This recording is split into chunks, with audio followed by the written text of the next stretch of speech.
And we're live here on Facebook. I'd like to welcome those listening in podcast land, and also my buddy Rich. Rich, how you doing today? I'm doing good, Mike, and also welcome to all the folks catching us over on the YouTube. I need to do that tonight. Yeah, Yeah. get caught up. Yeah, we're way behind. We're like a month behind. That's my bad. Wow, Maybe I'll work on that tonight. no wonder we can't get the YouTube numbers up, Yeah, that's or get YouTube numbers. man. But that's all right. They'll come eventually. They'll Yeah. come eventually. Okay, Rich, how's your week going? It wasn't too bad. Pretty normal week. Didn't really do much. Are you heartbroken? Heartbroken. Why would you say heartbroken? I mean, crazy things happened this week. Yeah. The a Iowa little bit. Hawkeyes A little lost. surprised. The Queen died. All sorts of craziness. Yeah. Not really much going on. We're gonna go down to Brimfield tomorrow. Have our first NFL Red Zone experience. Oh. Never watched the Red Zone channel. I think we get I don't know if this week we get a preview, or normally Sling does a preview once a year where you get it for the weekend or whatnot. But we normally don't use it'll it. be interesting though. So Yeah. so Mike, anything special on your end over the week, in between from show to show? So the reason we are doing now is because I went to Sioux City last night on a motorcycle ride with a buddy of mine, and drove back today. So we didn't get back until the afternoon, and then with family stuff going on, it just didn't make sense to record until now. So All right, but yeah, we do these Saturday night specials every once in a while. yeah, and what a special! We have the preview for the rest of the year. Football That's started. right. We have stuff to talk. We have a game to have talked about. We have a team. We have predictions to make, and Yep. yeah. So we will be talking about the NFL this week. So That's yeah, that's right. the weekends or the week started Thursday, so we'll talk about the first game, and we'll also talk about the upcoming stuff for this week. You don't have the Thursday night game in the. Oh yeah, outline. I'll get But that in there. Well, I'll get that. We in know there. what we said. We also have our poll question to talk about. Rich, what are our other two headline topics to talk about? Mike, we'll be going into the NASCAR corner as we got to talk about Darlington and Kansas, as well as NASCAR returning to an old track. Yeah, So we're gonna get a I'm so new excited track. about that. We're going to get a new track on the schedule for next year. Yep. And Major League Baseball came out with some news that's going to change the game from how it's being played currently. Couple of different things, yeah. Yeah, as well as the college football playoff expansion, Mike. All those years of complaining, saying it needed to be more than 4 teams. Yep. I was Finally right. did something about it. All that and more. But first, Rich, let's roll the intro.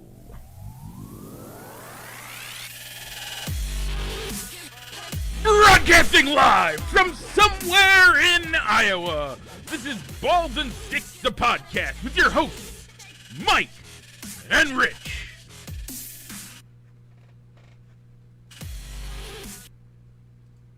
And we're back. Okay, Rich, like I said, we have a poll question to talk about.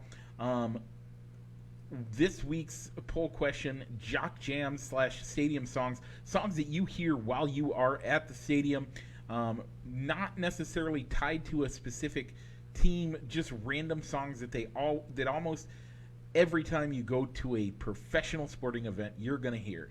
This week was Apache, a.k.a. Jump On It. Dun, dun, dun, dun, dun, dun, dun.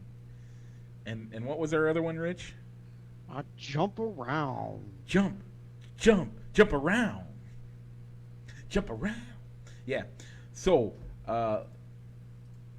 Rich, how did you vote? I voted with Jump Around. Okay. I voted for Jump Around as well.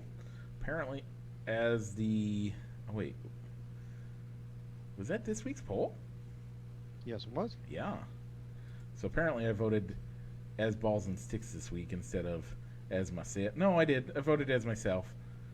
Somebody voted for it as Balls and Sticks as well. I don't will take recall. it away. Maybe I did, maybe I didn't. But I took it away, so Okay. it's 2 votes for Jump Around Mhm. and 1 vote for Apache. Jump on it. Jump on it. It says we had 4 votes, but they only. Okay, I don't know how that worked. Whatever. Don't matter. We got a winner. That's what matters. We have a winner. That's what Yep. matters. So this week, Mike, you might not know the actual titles of these songs, but you know the chorus, and it's Yeah. Rock and Roll Part 2, otherwise known as the Hey song. Dun, dun, dun, dun, Hey. da, da, da, da. I knew Yep, that that's one. the one. And Blur, which in parentheses says song 2, and that's the song of Woohoo! Oh, woohoo! That's the one. Yep. Yep. I know both of those songs actually. So, All right. okay. But you don't know them as Blur and Rock and Roll Part 2. It's I- the Hey song and Woohoo. I actually knew it as both of those, mostly because helping out with the pep band in high school, Mhm. I knew Rock and Roll Part 2. We did not do Burr or song number 2, but I knew it from just listening. Like, it was when it was popular and stuff. So, Gotcha. All right, so that's going to go live 10 o'clock, hopefully okay. shortly after we get off of air. So, Mike, do you see what's coming up next? Is it a left turn, Rich? It is, Mike, and what's after that? It's another left turn because we're heading into the NASCAR corner, presented by, as always, by Triple I Sports Cars Incorporated, Moline, Illinois. Check them out at their in person on 5th Avenue or on their eBay store. Once again, that is Triple I Sports Cars Incorporated. Okay, Rich. This, Cookout Southern 500 from Darlington was this week. yeah. Mike, our playoff drivers, you did better than me as Denny Hamlin came in second place. My pick of Kyle Larson recovered from some miscues in an accident to come in Yep. 12th. Non-playoff driver side, my pick of Eric Jones wins the race Yeah. due to some engine failures by the top 2 by the race leaders in a course of like 5 laps. Yep. And your pick of Brad Keselowski came in 7th. Yeah, 7th is a great spot. Like, I was not upset Yeah. about it, but man, good job picking the winner, kind of. I mean, he was the winner. Yeah, So, he was the winner. Okay. But it was weird to see 2 drivers, same manufacturer, get knocked out of the race for engine failures all within like 5 laps of each other. yeah, it's the hard part is that's not as unusual as you would think, Rich, where when the manufacturer's engines are all basically built in the same place. That's the only real difference. Like, the teams can do some other building on it, but yeah, it's not unusual for that to happen. So a lot of times, Okay. if an engine goes bad, you'll hear, "Hey, these guys are wondering how their engine's doing," and if a second one goes bad, you're like, "Ooh, everybody in that manufacturer's camp is on edge as they wait for their engine to pop." Now, Yeah, Mike, I wasn't gonna. I'm not lying to you, Mike. I mean, I was waiting for Denny Hamlin's engine to go bad. I was So I could pick up all so 3 nervous. points. That's what you need to do, but you didn't get all 3 points. You only got 2. I didn't. I got But 2 out of 3. Yeah, if you Got keep, 2 out of 3, and because it was Kyle Busch's having an engine failure, that made my wife happy. She is Yeah. an anti-Kyle Busch fan. we have news on him in just a minute. But before we do that, let's get our tomorrow. They are in Kansas. and for they the Hollywood Casino 400. yeah. So Rich, for the playoff drivers, I pick first. So I am picking Chase Elliott. Chase Elliott. Chase Elliott. All right, Mike. From what I was reading when setting up my fantasy lineup, it said go with the Toyotas. And so I'm going with the guy that's highest in the polls from qualifying, and I'm going to go with Christopher Bell. Not a bad pick. The Toyotas do look hot this weekend, but Chase Elliott has a knack for just coming in and pulling something off in the middle of the race, and so look for him to do well. He almost needs to, because I mean that cushion that he had going into the playoffs as the playoff leader isn't as big of a advantage as it was going into Darlington. With his accident. Yeah. Okay. So Rich, who are you picking for your non-playoff driver? For my non-playoff driver, I'm going to stay in the Toyota camp, and I'm going to go Bubba Wallace. Ah, that's a good pick. I, too, will stay in the Toyota camp for that, but this time I am picking Martin Truex Jr. Doesn't care about the playoffs anymore, so he can go all out. All he cares about is making a win. Look for him to do that this week. Yeah, and I mean, all during the Darlington race, I mean, they weren't shy about saying that they're going to win. It doesn't matter whether we're in the playoffs or not. I'm still going to drive as if I am, and we're going to go out and try and win the race. Yeah, they all they care about is winning races, not playoff points for themselves. So, okay. In other news, the All-Star race is going to a place that we haven't raced at for some 30 years. That's right, Mike. They made the announcement that they are going to return to North Wilkesboro Speedway. I am excited. I do remember watching, Rich is a new NASCAR fan. I have been a NASCAR. I am. If it wasn't for me, we wouldn't cover NASCAR on this on this podcast. And now that Rich has gotten into it, he couldn't think of not covering it. Mm-hmm. I think that's pretty accurate. And I do remember watching races at North Wilkesboro. I am super excited. That track is a great track. It's gonna be, man, it's gonna bring some tears to some people's eyes. The entire world owes Dale Earnhardt Jr. a huge thank you. If it wasn't for him and his efforts to get this track back to a raceable speedway, we wouldn't have racing there. And then on top of it, he just wanted to preserve it, so do you know the story, Rich? Have you heard the whole story of how it came back to life? A little bit. Wasn't it one of the tracks that he featured on his Peacock? Yeah. On his Peacock show of reclaiming or finding. So that was part of it, tracks? But even beyond that, it was even more than that, Rich. He has for years. North Wilkesboro is the reason that he did that show. That's 100% the reason he did that show. But before that, he literally got permission to go in there and clean it up, if nothing more, so that the iRacing guys could go in and scan the track. He paid and bring it back as an, even if it was just for sim racing, he wanted to bring it back. That's how passionate he was about it. And so they did. He got a bunch of people to come in and weed eat, and they had trees, literal trees, growing through the asphalt that they had to cut down and then put some smoother over. They literally, that driveway crack filler that you can buy? Mm-hmm. That's what they used throughout the track, because they didn't have a budget for this. He had money. He put his own money into it and had some friends that got together and said, "This is what we're doing." They cleaned up the track. They went through and killed all the weeds, killed everything on the track surface, cleaned up the track surface enough that you could then put the crack filler in just to get to a point that they could scan it.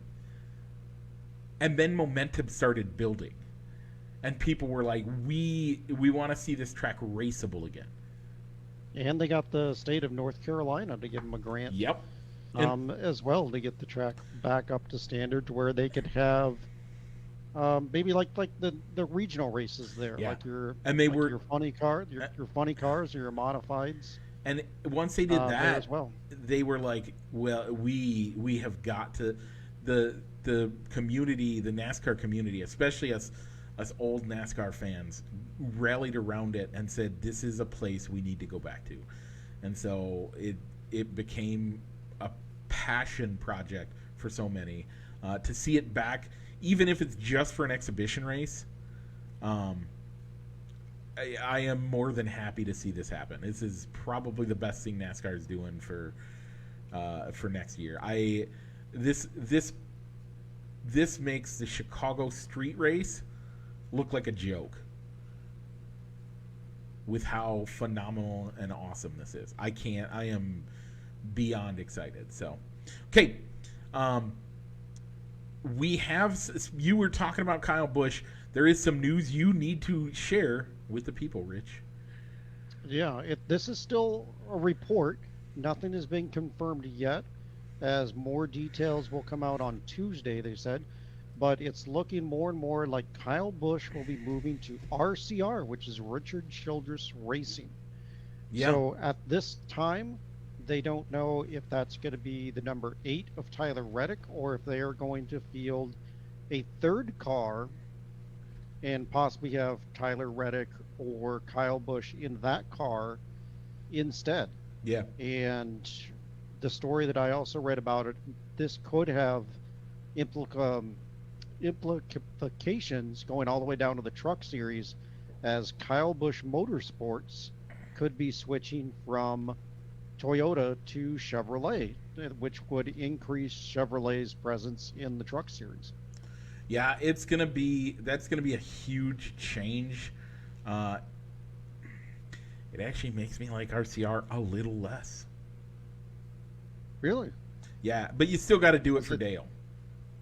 Yeah, you got to do it. It's finally not a thing of RCR going and putting a family member in the seat to fill the seat. Yep.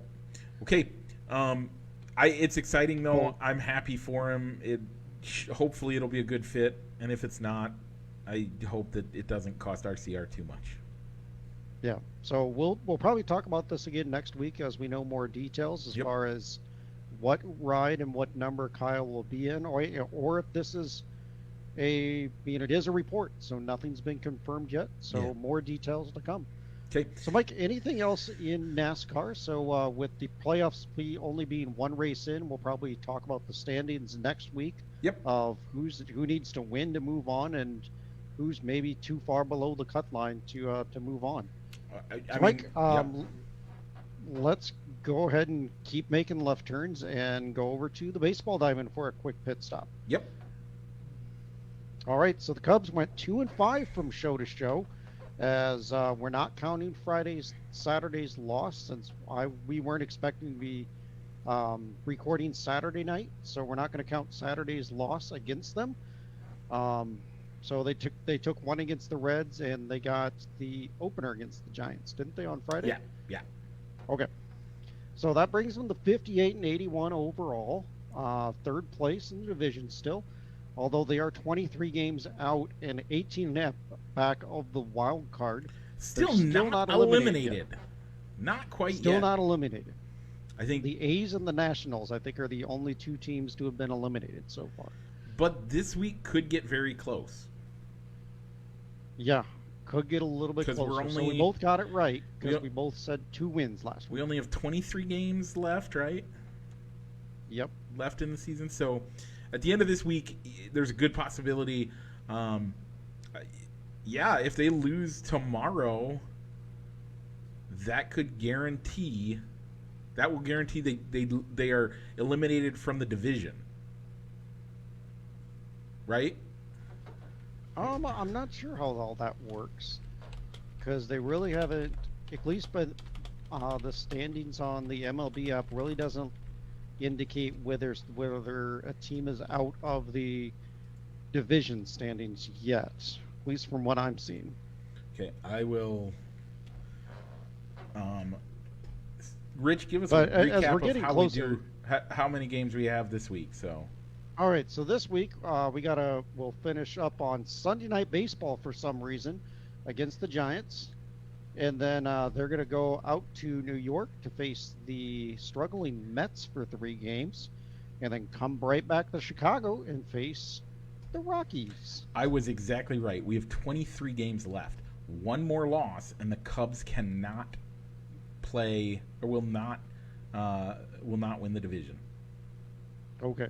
Or a win or a loss will guarantee a win for St. Louis or a loss for the Cubs will guarantee that the Cubs will not win the division. Okay. That will eliminate them for that. So Mike, at 81 losses, you said they got 23 to go. Yeah. They are. So I think it's gonna take a monumental collapse for them to get to the 100 loss mark. Ooh, yeah. So, but will they venture and get into having 95 losses? Okay. Because they're going to get into the 90s. Well, it's just how close to 100 are they going to Let's get? go with this week. How many wins are they going to get, Rich? I'm going to give them 2. The Mets are struggling right now. They're in a little bit of a tailspin as the Mets are going to use us to get back into baseball, get back in the hunt. So I'm going to say they're going to win 1 game. 1 game. All right. 1 game. And that's going to be it for the week. Then they have 1, 2, 3, 4, 5, 6, 7, 8. Or they have 7 games. 7 games in a row, by the way. All 2 at home, and then traveling the rest of the week. Next week or the week after. Okay, going into Miami and Pittsburgh. So that will help them because they're going against the Marlins and the Pirates. The Pirates being a team that is worse than us. And then they got to face the Phillies, who could be fighting for a playoff spot. Yeah, I think that's going to be. I think that's so. I'm saying one that week. And then they get to play some October baseball, albeit meaningless October baseball, as they finish out the season with the Reds.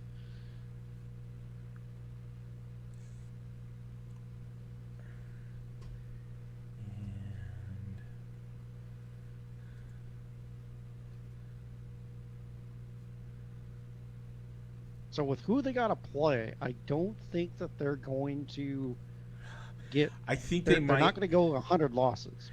I think they might But get. will they 7 go over wins. 95? I think they might get 7 wins in the next 23, which gets them out of that. That promises them not to hit 100 losses.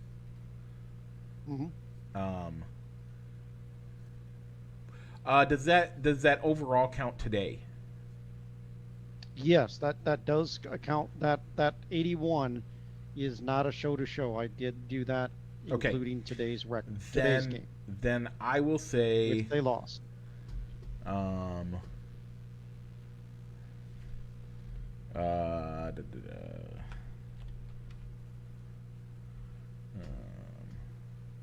man, didn't mean to do that. Sorry. Let me think, Rich. I think they.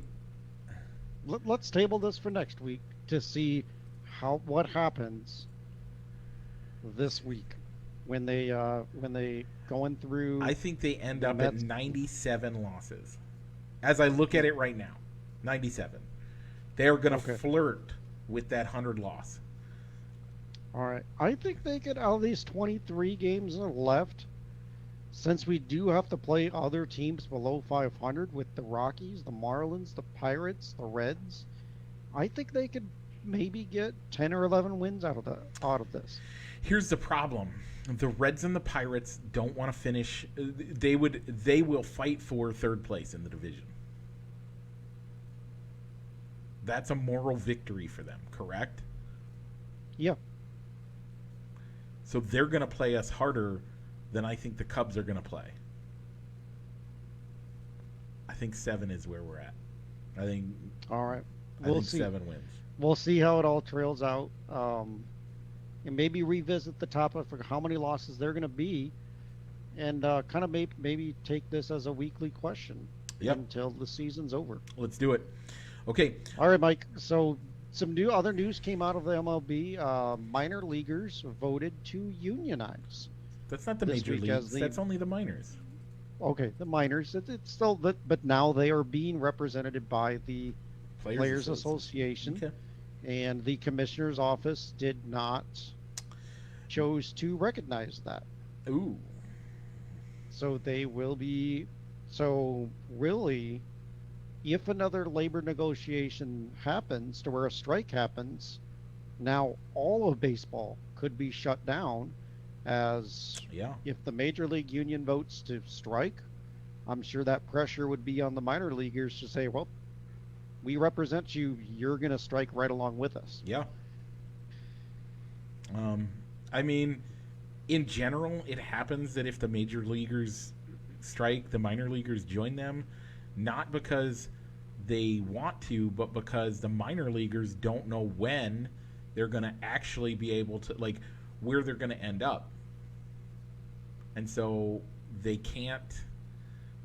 There are minor guys that are technically minor leaguers that may end up on the major league roster, and so they strike as well because they know that those negotiations are on their behalf, and so it tends to trickle down where it happens anyway.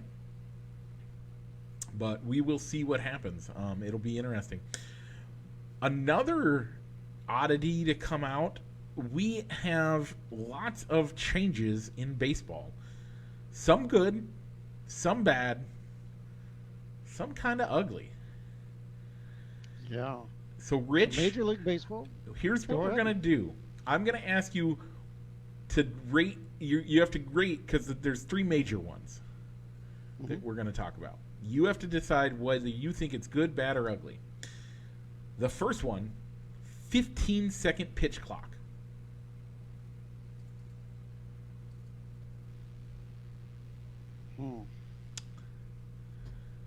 I think bad.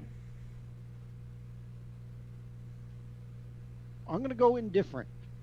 I kind of want to see is it true how strict they are going to be about it.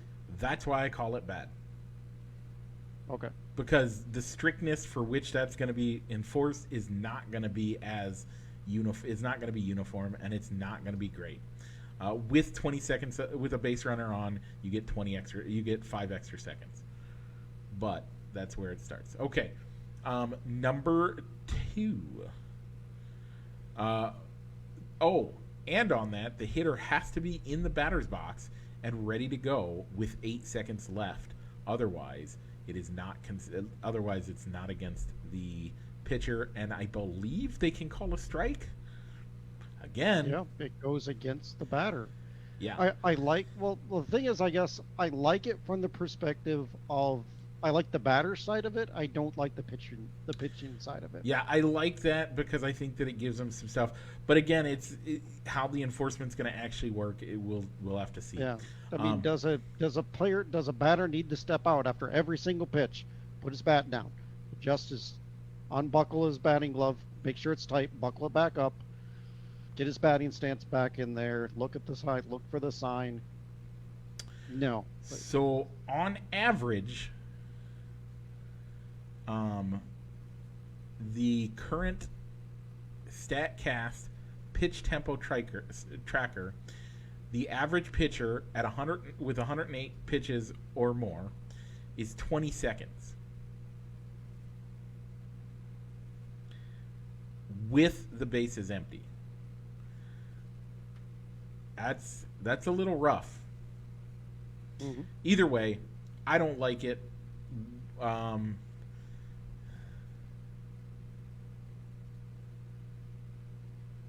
That's one where I'm going to be interested to see how it works, how it works out, which umpires are going to be enforcing it to yep. where if they're in the windup, if they don't deliver if the batter's out. So I think that's going to be. I think this one could be integrated into the game to where you're not even going to notice it if it's not going to be a big issue. But in the first month of the season and in spring training, I think you're going to see a lot of people and pitchers have to get used to it. Yep. All right, Mike, what's your second one that you want to talk about? Let's go with the shift. At the time of the pitch is thrown, there will be 4 infielders on the dirt, 2 on either side of second base. Players will be allowed to move as soon as the ball leaves the pitcher's hands. What is this going to do? So first, good, bad, or ugly? As much as I said, stupid shift, that would have been a hit. Every time Anthony Rizzo pulled the ball right into the shift, it gets thrown out at first base, turning singles into outs. I've slowly come around to thinking this is a bad idea. Okay. Hitters need to learn to bat against the shift and return to hitting the ball the other way. I The other way actually and being a complete hitter. 100% disagree. Okay. I think this is a good thing. It is not at all going to change the game. Because here's what's going to happen, Rich. You're going to have your third baseman and your shortstop are going to be one in front of the other just off second base. As soon as the ball is thrown, the shortstop is going to, or the third baseman is going to move over to the second base's normal position, and the second baseman will be where the shift player normally is. It is not going to change a thing. So you're going to see infielders in motion as soon as the pitch is delivered. Yep. To get into that right center, right in the shallow right center, and then for the shortstop to shift over from playing right behind second base to get into the position that he'd be in if the shift was still allowed. Yep. It's going to be it's not going to change a thing. The shift will still happen. It just will be it'll be turned into a moving shift. It's a good call cuz it's going to at minimum create more movement in the game. Mm-hmm. Which brings quote unquote excitement. It will be more fun. Now, what it also is going to do is it's when you see it the first couple of times, and I'm surprised people don't do it already, it will distract the batter. Because the batter is focused on the ball. And that's coming right behind where the ball is coming from. A lot of times the second base is either side of second base, right? So if there's a guy immediately upon the ball being released running behind the pitcher, your peripherals are going to catch that, and it's going to dart your focus for a split second. It's going to create more outs. It's going to be good for the game. More excitement. Yeah. I don't know. I mean, as much as there's times where I'm watching a game and my team hits right into the shift. So, I still think a baseball player, you need to unlearn. They need to get away from that and return to hitting the ball to all fields and not selling out and going so pull heavy. I can understand that. Going on pull hitter. And as a defender, so you're going to tell me that I can't put out the best defensive alignment. You're going to tell me where I can position my fielders. I won't say that, but I'm telling you that's what's going to happen. And I'm okay with it. Like, I don't like, part of me doesn't like it, but the other part of me says it's going to happen anyway. You just deal with it. And it's going to be good for the game. It's going to bring movement and excitement. The same way that when you watch an Arena League game and there's all that movement happening before the ball is snapped, and that just it just naturally brings more excitement to the game. Watch for that to happen in the major leagues. Yeah, and I hope that does happen. That there's going to be one team that's going to be something that I could see practiced.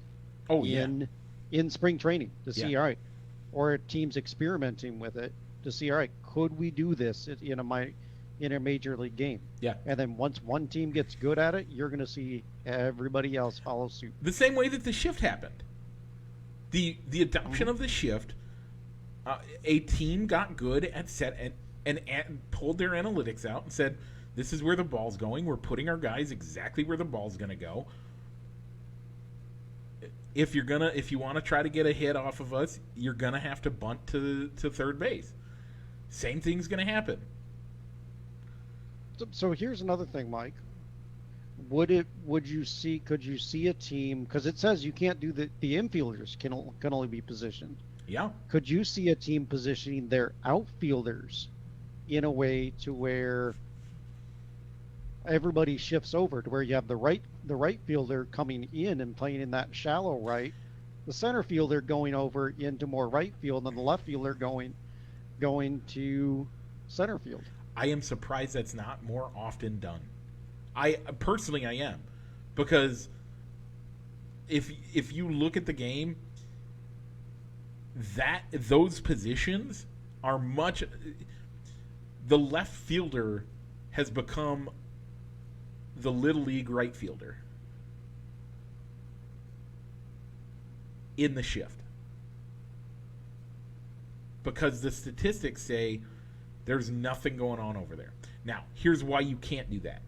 If somebody puts the ball in play, even if it's a hard bunt down the third base line, your only defense against him getting a triple is your third baseman or the left fielder more playing in left center instead of left. Playing more left center, left field alignment, and slightly shallow. And you can't have that guy there if you have the outfield shifted. I think an outfield shift makes much more sense to me, but that's me. All right, okay, Mike, and then the third rule. Kickoffs. Oh, I wasn't even going to talk about that one. That one's whatever. I think that one has a more impact on the game, I think. Okay. But let me know. So pickoffs are now considered one version of disengagement, which consists of any time that a pitcher makes a pickoff, steps off the rubber, as well as the defense requesting time. Pitchers are allowed 2 disengagements per plate appearance without penalty. After the third one, the pitcher will be charged with a balk, unless at least one offensive player advances. I don't think that is. I think that's a terrible. That one I don't even think should be even considered. I think that's a terrible thing. So if you're an aggressive base stealing team, do you try and bait the pitcher into throwing over 2 times so you can have a much bigger lead, a much bigger lead on first base, because you know that the guy can't throw over a third time? How many? Because you're going to go a balk. How many? You would draw a balk. How many times would Jackie Robinson get a balk? How many times would Ricky Henderson, early Barry Bonds, get a balk? Mm-hmm. Ricky Henderson, another great base stealer. Vince Coleman. By the way, if you already have your 2 disengagements done, isn't that basically just a free stolen base at that point? You're going to have a big lead. A big lead. Yeah. You're going to have a huge lead. And do they say at what point it's considered the runner advancing? Because defensive indifference. What they're saying is where he doesn't get the stolen base. Well, what they're saying here is that if So if he tries to pick him off as the player is quote unquote stealing, then it doesn't count. It's not a disengagement because the player advanced, right? Yes. So if after at one what pickoff point he steals second base, so boop your disengagement thing I don't know if that resets. that's the or next like question, yeah. Does that reset the disengagement allotments or not? Does the next question again? This is another one of those things that you wonder about. How far does he have to go before he's considered advancing? How far of a lead can I get? Can I get 30 feet? Can I get 60 feet? Can I get 80 feet? And say, oh, I wasn't stealing. Like, yeah, I mean, at what point? Go ahead. Yeah, I mean, no, go ahead and finish your thought, I guess. At what point does a leadoff become a player advancing? Because what we're seeing doesn't have it fully explained. So if he takes a lead of 45 feet, that's halfway, right? That's halfway to second. You're on first. You're 45 feet of a leadoff. You're halfway to second. Is that considered the player advancing, quote unquote? Because if he throws and you aren't technically advanced, if he throws to second base and you go over to first, now he's done a third disengagement. That's a balk. You automatically get the base. Mm-hmm. So you're basically granting stolen bases once you have 2 pickoffs attempts. Period. You have to have this this rule. You have to have it slightly more defined.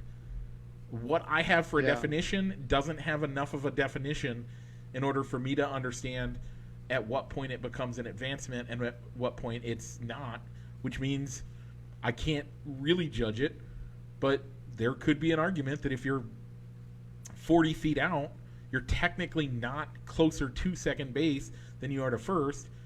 So take a 40-foot lead. There's no way the catcher's ever going to get you out.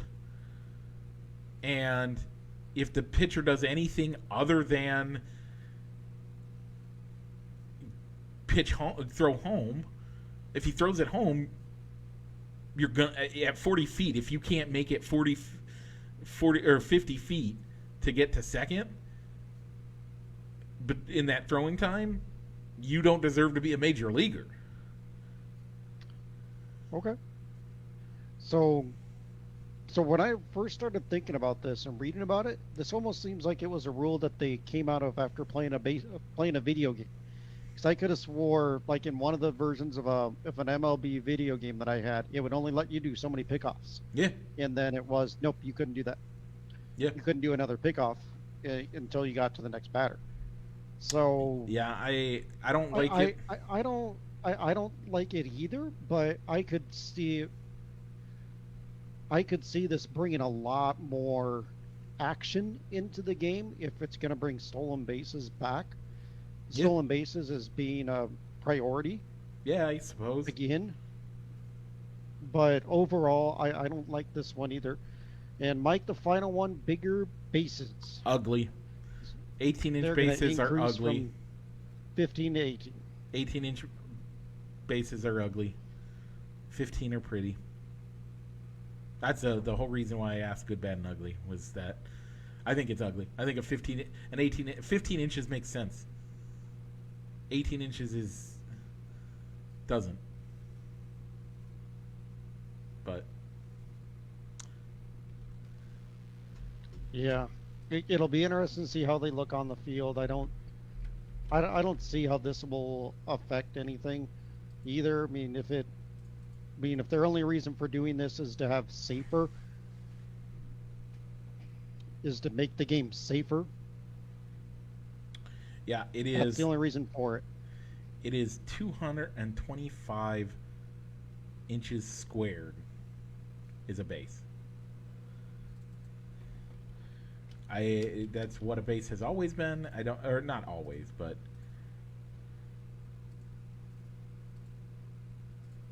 All right. So, Mike, anything else on that or in baseball itself before we go out to the gridiron, Mike? nope. I think we've exhausted that one. Let us head into the NFL. So this week we are talking about. We are going to give you our preview for who we think the conference championships are, and the Super Bowl. But first, Rich, we have to do a recap because we had a game. Folks, Rich and I both had made these picks. I had made these picks prior to the game. As much as I didn't put it in there, I made the picks before. And the game Thursday night did not affect this. But let's talk about a game that we both predicted the Bills. The Bills came out looking like the team to beat in the NFL, making the Rams look weak, breakable. Yeah, it really was. Was it too much of the moment? They had you had a pregame concert, you had a halftime show. Maybe it was the moment of being able to recognize last year's Super Bowl team Yeah. and have to come out and perform on national television Yeah. and get probably one of the best teams in the NFL this year having to play in that game against you. Yeah. It's. The the Rams kind of came out kind of flat. Yeah. So either way, I think the Rams are going to. It's going to be an interesting matchup. It was an interesting matchup. I still think the Rams. So I will say Matt Stafford's elbow looked okay.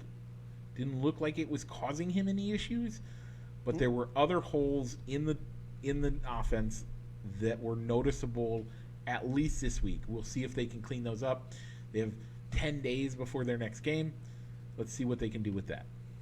Yeah, exactly. That's sort of how I viewed the Rams this year, this week, as they were going up against a Super Bowl contender, Yeah. and they just didn't have it. So maybe if so, but Yeah. I think they can get it back on track facing the Falcons in week 2, though. I mean, it is the Falcons, so not a lot to worry about there. I don't think. We'll see. We'll preview. All right, Mike. So do you want to do predictions, or do you want to give our picks for week 1 in the NFL? For Let's go ahead. locks, upsets, and Thursday night football. Let's go ahead and make our predictions. So, folks, if you don't know, if this is your first time joining us for the NFL season, we pick a lock of the week, an upset of the week, and then we give you our pick for the Bears and the Thursday night game. That means that the Thursday night game cannot be a lock of the week. The Bears game probably shouldn't be your lock or upset of the week. And in general, yeah, it's just how we do it. If you want to participate, this is a great time for us to let you know that if you would like to participate in the pick'em that Rich and I do every week, you can join us. There are links in the description, or we've shared it a bunch on our pages. So get in those, join it. Let's have some fun. So, Rich, we are letting you pick first the lock of the week for week 1 and the upset of the week for week 1. What is your pick for? Right. So let the people know how we determine Go what ahead. a lock. How we determine what a lock is, and more importantly, where the upset comes from. All right, a lock of the week is what we feel, in our opinion, is a can't miss win. A can't miss. There's no way. By if the we were way, betting on this game, we would have complete confidence that this is a winner. This is not, however, any gambling advice. No, This is for Not at all. informational and entertainment purposes only. No gambling advice. Okay, All right, Rich, and what the is an upset? An upset is on. We use Yahoo for our pick'em every week. So if the pick distribution of the team that we think is going to win is lower than the majority, we can consider that an upset pick, as long as it is below 49%. Yep. So if it's a 50-50 split at the time that we go on air, that does not qualify. We cannot pick that as an upset pick. Correct. Okay. Anything else So, Mike, you want to say before we give our picks, Yep.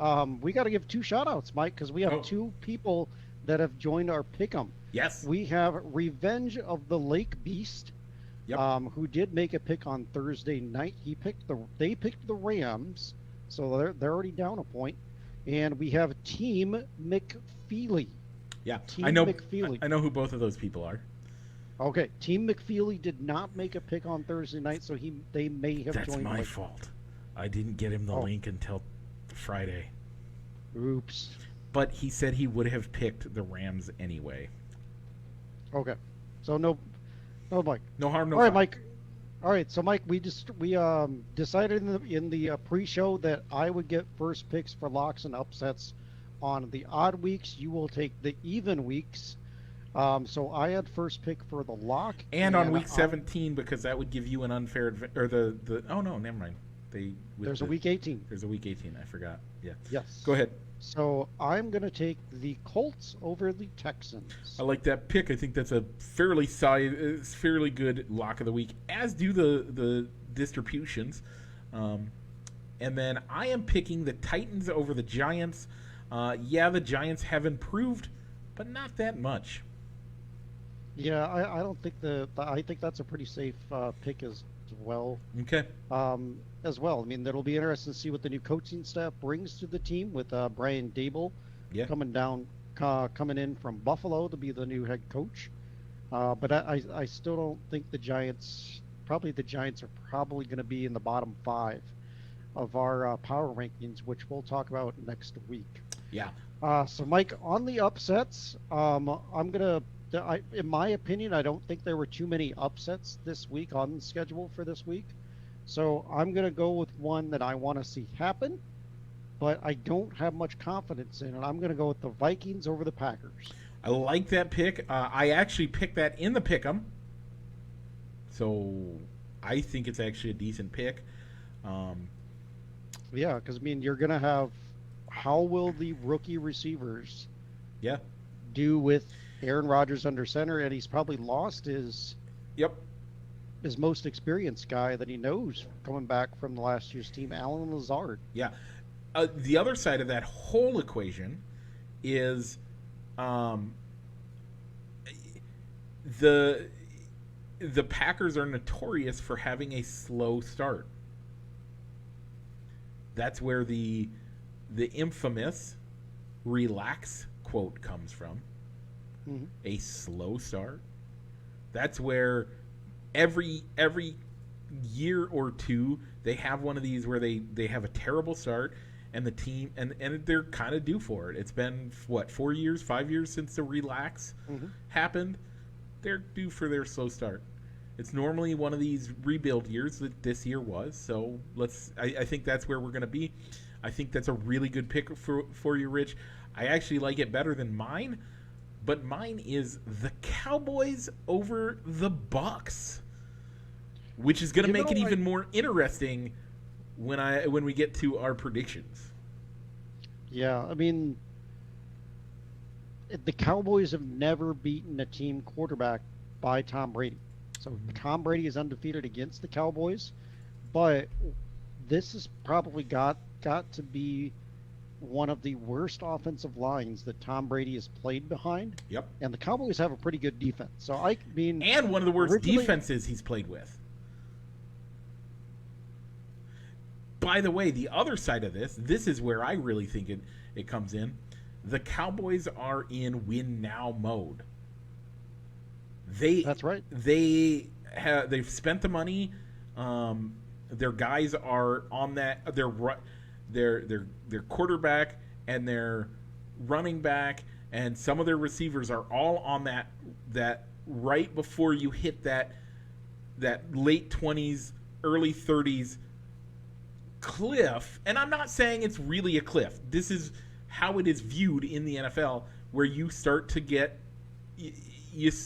hit that point where this is where you have to make something happen. And if you don't, you're kind of looked upon as a failure. And so if they don't do something in the next year or two, there may be some movement that happens in Dallas. And now the biggest problem that they have is who is their head coach.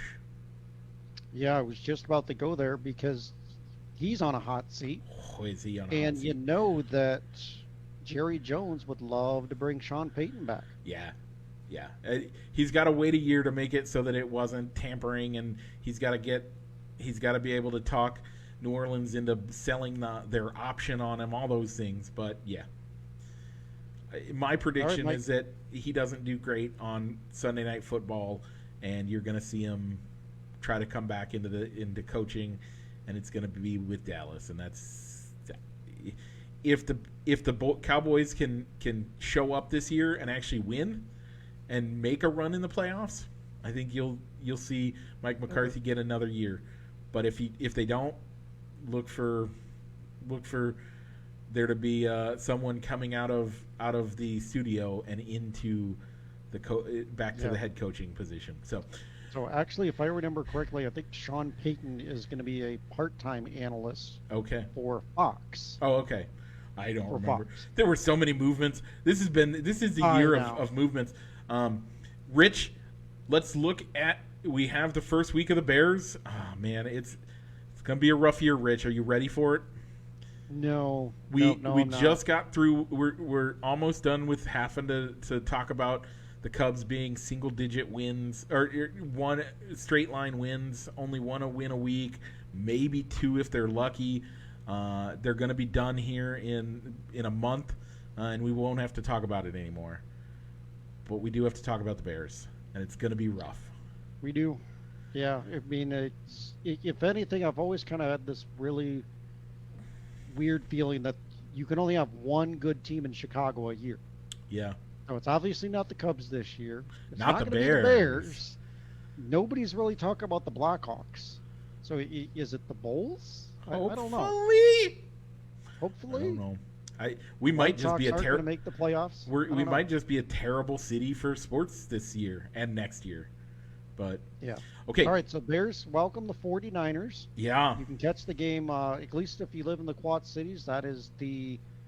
You'll get that as your early game on Fox. Yep. Mike, in our preseason rundown, we both gave them a loss. Are you sticking with it? I see no reason not to. Except there is one reason to have hope as a Bears fan. But, Rich, before I give that reason to have hope, what's your take?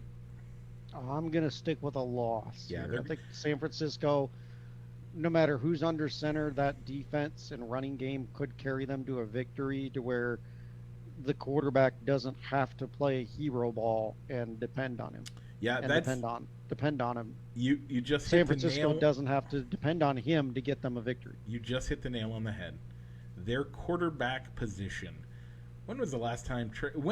How many games has Trey Lance played since high school? Well, he was a starting quarterback in an FBS school in North Dakota. Yep. But he really didn't attempt too many passes at North Dakota either. By the way, he only played in 2 regular season games. In North Dakota, he redshirted his freshman year. Didn't start his first year, and then he started one season, and then was eligible. So he rode one good season into being the third overall pick, being picked on potential. Yeah. This is the guy that this is why San Francisco signed Jimmy G to make him the largest paid backup in the NFL. I do not. We do not know how this is going to go. They're saying he's looking great, but I don't trust it, and I don't know if you are a 49ers fan, if you should either. We do have a friend of the show that is a 49ers fan. A couple friends of mine that are. I would not feel super confident, but if he turns out to be great, good for you. If he doesn't, you at least have Jimmy G as a backup. They will still win this week. Gotcha. So, all right, Thursday Night Football, Mike, the debut of shows of the football program on Amazon Prime, and Amazon Prime only. Yep. We'll see the Bolts go into Kansas City to take on the Chiefs. So, Mike, Are you taking the Chargers or the Chiefs? Taking the Chiefs. I'm going with the Bolts. I really like what they've done on defense in the offseason, bringing in Khalil Mack, getting a healthy Darwin James back, and they got a lot of weapons on offense. And they do. Justin Herbert's gone into Kansas City and beaten Patrick Mahomes in the past. Yeah, I think he does it again. I think Patrick Mahomes has a chip on his shoulder. I think that's why you're going to see Kansas City come out and fight for a win. It's going to be an extremely good game. Probably the best game we've seen on Thursday night since this last week, but in years. This will be the best. I will say this will be the best Amazon Prime game, period. Either the streaming only or whatever. It's going to be the best Amazon Prime game that you will see this year. In 5 years. In the last 5 years, I will say, this will be the best Thursday night game you've seen in the last 5 years. Okay. So. All right, Mike. So those are our predictions for this week. Yep. Mike, before we give our predictions for the conference championship games and a Super Bowl, let's remind folks who we put into the playoffs. So across the NFC, Mike, you put the Cowboys, Packers, Buccaneers, Rams, Cardinals, Saints, and Panthers. I went with the Eagles, Packers, Bucks, Rams, Cardinals, Cowboys, and the Saints. Mike, who is your NFC champion? What's your NFC championship game matchup? Rich, I am going to put the Buccaneers beating the Rams in the NFC. All right, Mike, I'm going to give the same matchup, and I'm going to flip the outcome, and I'm going to say the Rams go back to the Super Bowl. Okay. Mostly because I don't really know. I don't know what other teams could make it other than the Rams or the Buccaneers. Yeah, I like that. So that's why I'm going with it. So in the AFC, Rich, you and I both put the Bills. In the North, you put the Bengals. I put the Ravens. We both put the Colts, and we both put the Chiefs in the South and West, respectively. Our number one wild card, both of us picked the Chargers. Our number two, we flip-flopped our NFC North. So you have the Ravens, I have the Bengals. And then the third one, you have the Dolphins, and I have the Titans. Yeah. Rich, who are you picking for your AFC Championship matchup and winner? I'm going to go Josh Allen against the Bills over getting a victory, getting the Bills into the Super Bowl, as they're going to beat the California kid, Justin Herbert. As the game being in Buffalo, there's no way the California kids are going to be able to come out there and do well. Okay, I am going to pick the Bills as well. However, I think it's going to be Patrick Mahomes and the Chiefs on their look at what we can do, what we'll do lately tour. That means we both have the Bills, you have the Rams, and I have the Buccaneers. Rich, who wins the Super Bowl? I'm going to give it to the Bills. They're finally going to come through and get a Super Bowl with Jim Kelly as an honorary captain. I like that as a pick. I have a similar type prediction, only different. I have the Bucs winning it over the Bills, and with that, Tom Brady walks off into the sunset and into the booth to get us to see what it's like for Fox. That is our prediction for the Super Bowl. Rich, we have a couple of things to talk about that we will wait on until next week for our quick hits, as we are already an hour and 4 minutes in.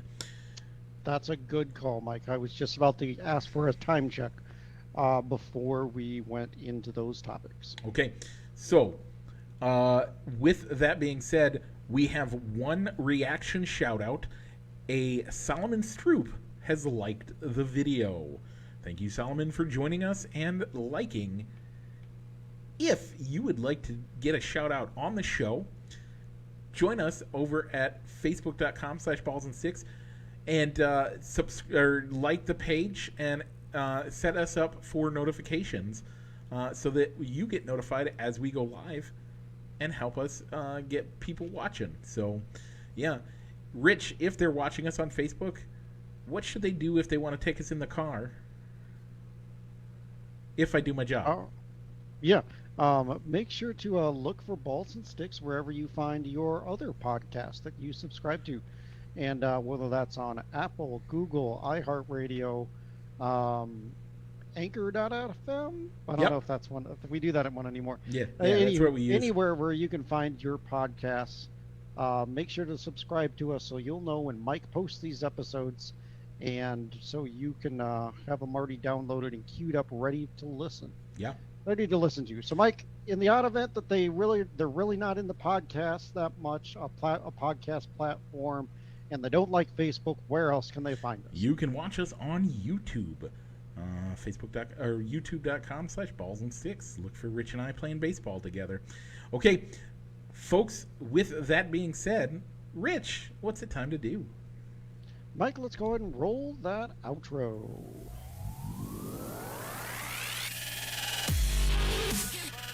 Broadcasting live from somewhere in Iowa, this is Balls and Sticks, the podcast, with your hosts, Mike and Rich.